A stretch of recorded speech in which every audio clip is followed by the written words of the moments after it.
สบายดีทุกคนมื้อนี้มาพบกับค่อยคือเก่าเนาะมื้อนี้ก็พามาพี่ได้เข้าดงบรรทัดทางเนาะพี่เมืองมหาไซแขวงขมวนมื้อนี้พามา1มาจิสารทุกคน2มากะเอานอนเล่าแล้วก็เห็นอันใดก็เอาอันนั้นสิ่งที่กินได้ทุกคนเลยเห็นผ่านตาแล้วเอารถเนาะมาอยู่ป่าอยู่ดงไปบัดนี้มา2คนมาพี่เด้อโอเคจีสานทุกคน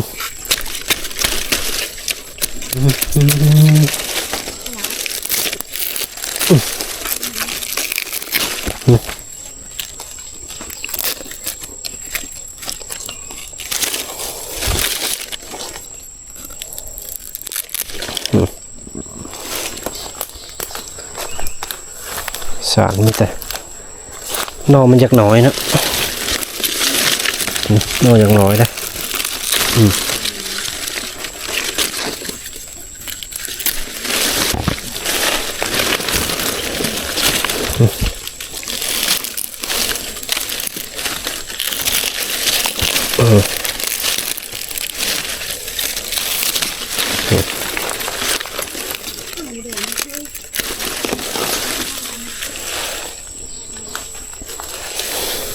เนี่ยกดแค่นั่นนี่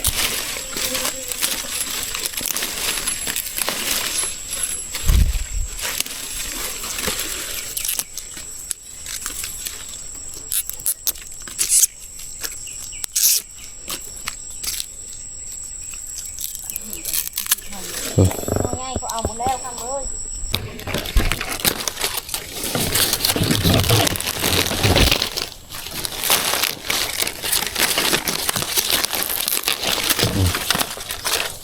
ตัวสูงก็เขาขึ้นโดนสารงามเลยสาร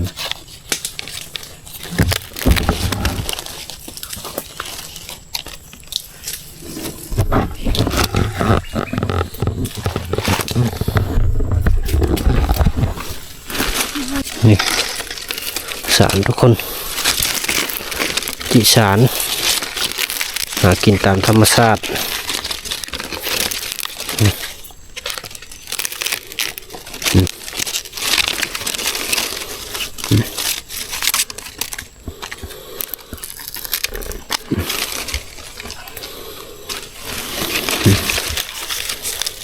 อย่างนี้ก็ได้สารดงเนี่ยมันจะยอดมันจะน้อยเลยทุกคนกันสารเหล้าแล้วยอดมันใหญ่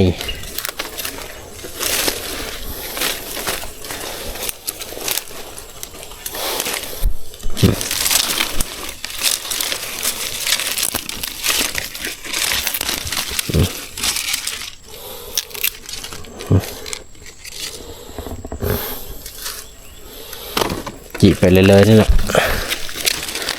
จนกว่าสิพอแล้วก็กลับ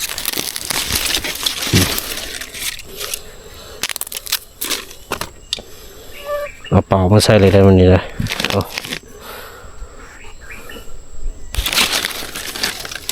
ทุกคนหากินแบบง่ายๆ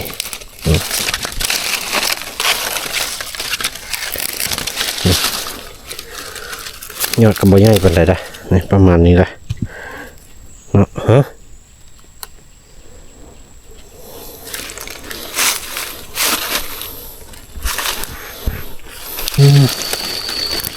ยอดใหญ่ครับนี่ตัว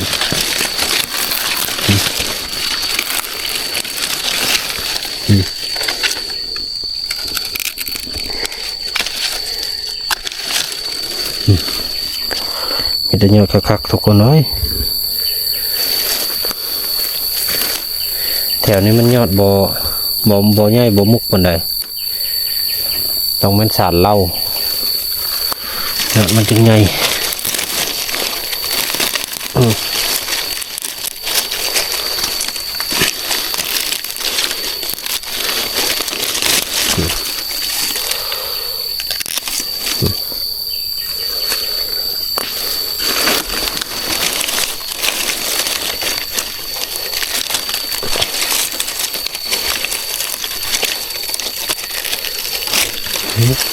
บ่ได้ช้ำ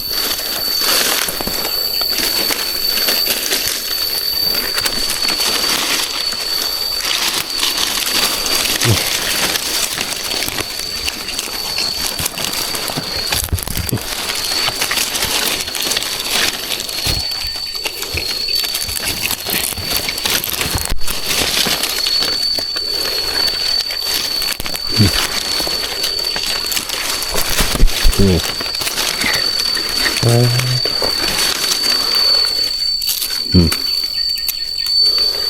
เกิดคักกะหลี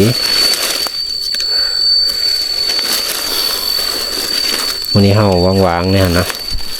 วันนี้มืดพ้ามืดฝนนะมันนี่คือฝนชิตกนี่เนาะมืดกึบอยู่แต่จังมันชิตกตอนใดฝนนี่ก็ได้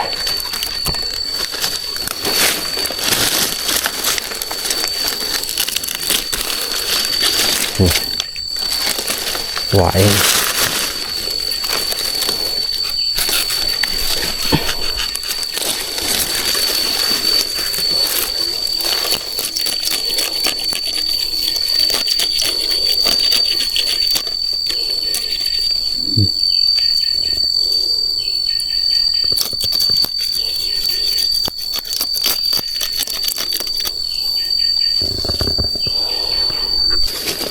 นี่เฮาก็มาจีสารทุกคนนะ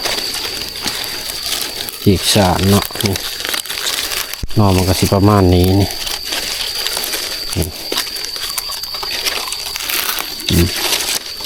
แล้วดึงน้องไปนี่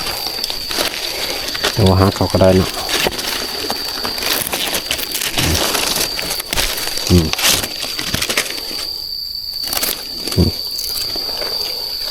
หาสารมือแกงใส่กระดูกโอ้โคตรแซ่บเลย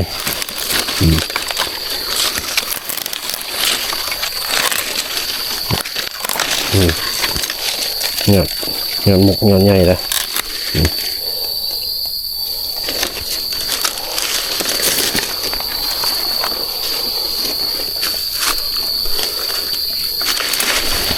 อันนี้มันเป็นธรรมชาติแบบ100%เลยได้ทุกคนเลยธรรมชาติ100%เลยมีป่าอยู่ดงแล้ว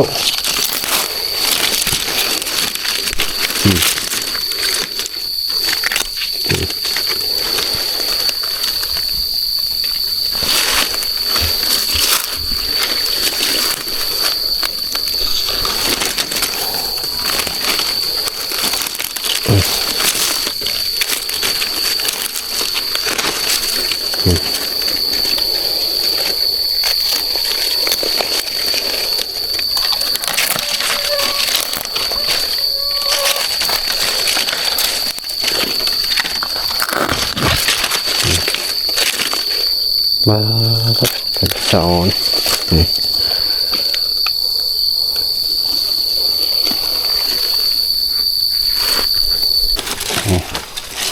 สารก็มีแต่นอกคักๆเลยทุกคนนะแต่ว่า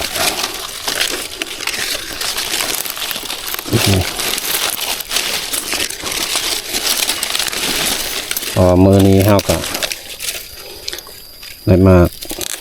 จีสารหน่อยก่อนเนาะเพราะว่ามื้ออื่นเราบ่ได้มีเวลามาเนาะเราจะได้ไถนาไว้อีกก่อน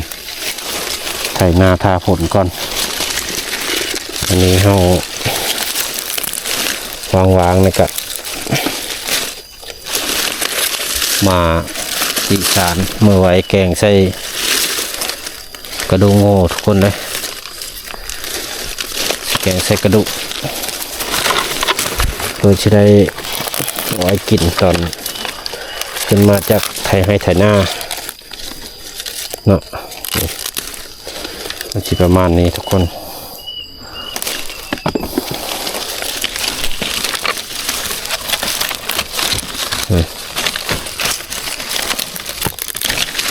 มา2 คนนะกับแม่น้องน้ำขิงเนาะ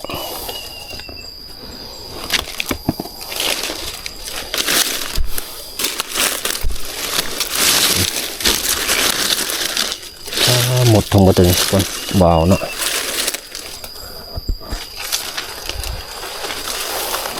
เอาขอโตจิสารก็ทุกคนนะบัดจิแล้วเฮายังถ่ายให้เบิ่งอีกเทื่อนึงเนาะเพราะว่าถ้าว่าสิถ่ายทุกขั้นตอนมันก็คลิปมันยาวโพดทุกคนเฮาก็ถ่ายไว้สำนี้ก่อนแล้วก็เฮาพุ่นละไกลสิกลับมือยังถ่ายให้เบิ่งว่ามันสิได้น้อยได้หลายซำใดเนาะโอเคทุกคนจากออกมาจากจิสารทุกคนไว้อ่านเล่าก่อนนี่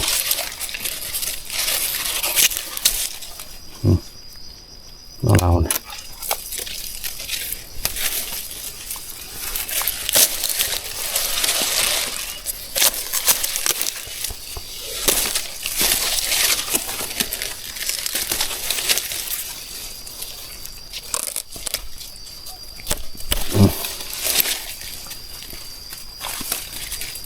นี่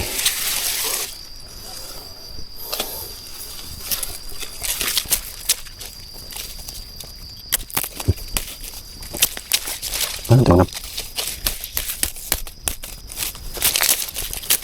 ตรงไหนครับ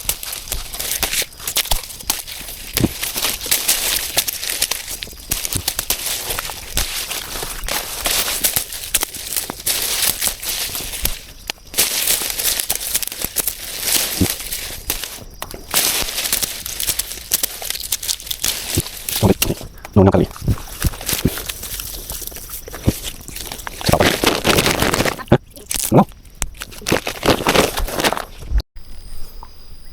นี่เฮาก็ได้ออกมาหอดแคมทางไปที่เรียบร้อยแล้วทุกคนเนาะเพราะว่าได้จีสารแล้วก็เอาเนาะเล่านำเนาะมื้อนี้ก็บ่ได้หลายปานใดพอได้แกงอยู่ทุกคนนี่เป็นสารเนาะเกือบเต็มกระยังเลยได้หลายอยู่เนาะเป็นเหล้าใส่ปากเรียบร้อยปากลูก